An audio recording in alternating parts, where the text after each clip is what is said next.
Hey, how are you? My name is Harrison Barron from Growth Generators, and I'm going to share with you guys some tips, some tricks that I've used that have dramatically helped MSPs, but also what I've learned throughout the years as well. And hopefully at the end of this, you'll have some pretty actionable insights that you can implement and start making more money in your MSP almost immediately. So understanding MSP pricing, your key strategies for setting profitable and competitive rates, because we have to make sure that we're profitable and we have to be competitive. If we're not profitable during this entire process, we are losing money.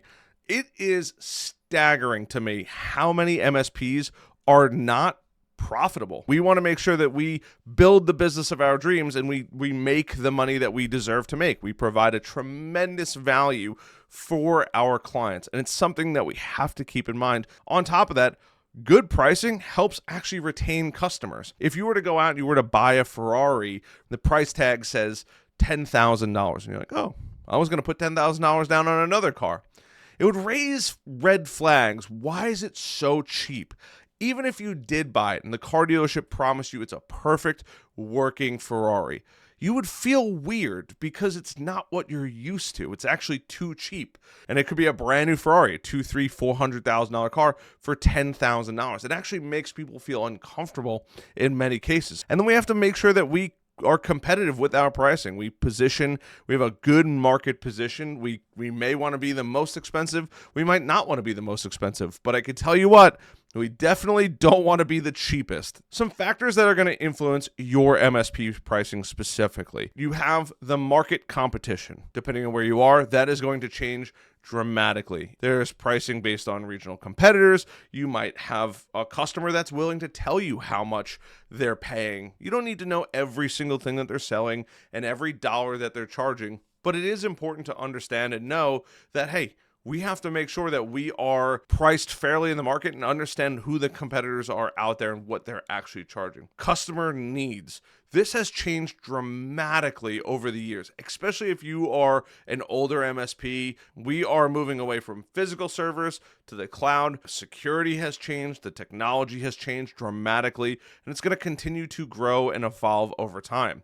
This also means that what we're offering to our clients has to change because the IoT of things, everything integrates together. There's so many different devices and tools hitting Wi-Fi. The service levels, more comprehensive service levels. If you haven't changed your service levels in the last year or two, especially during COVID, it's now time to take, a marker and go through, hey, this is what needs to be redone. This is what doesn't need to be redone.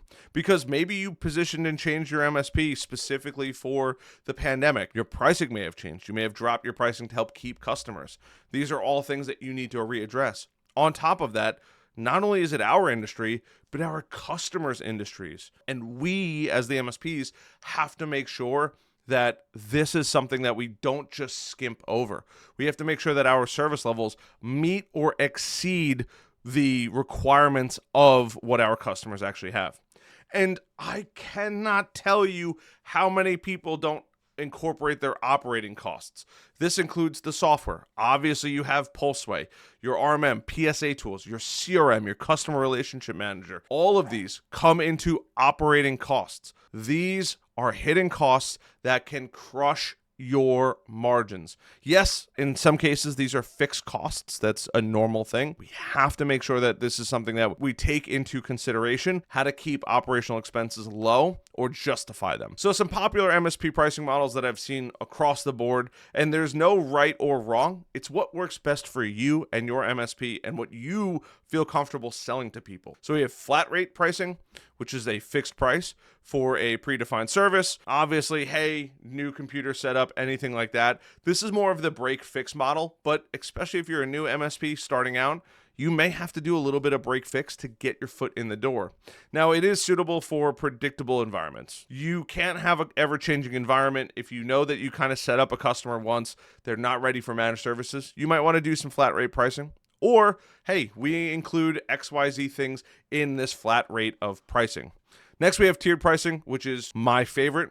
You have your basic, your standard, premium. I say all the time, good, better, best. And if you want to have even one more and you don't like the 3 options, good, better, best, and ultra premium. Something truly remarkable. And the nice part about this is it offers flexibility. It gives your customers a choice of what level of service do they want. Whatever they choose is totally up to you, right? As long as you know that whatever package they decide to choose fits and will help them actually grow their business and solve their technology needs. And then a lot of times I see this go back and forth, either per device or per user. Some people do a combination of both. And whatever you want to do there is totally fine, but making sure you know the difference, right?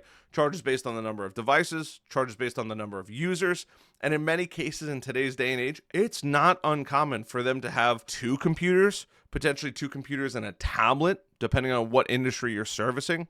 And this is great for scaling with client growth, right? Because you're going to add on a per user, per device. Hey, we need a computer that we're going to touch every once in a while. Okay, well, you can charge a little more money for that, and it might not quite fall into that tiered pricing. But truthfully, sometimes it's a combination of both of those, right? We have tiered pricing for per users and then tiered pricing per device. And you can mix and match a little bit.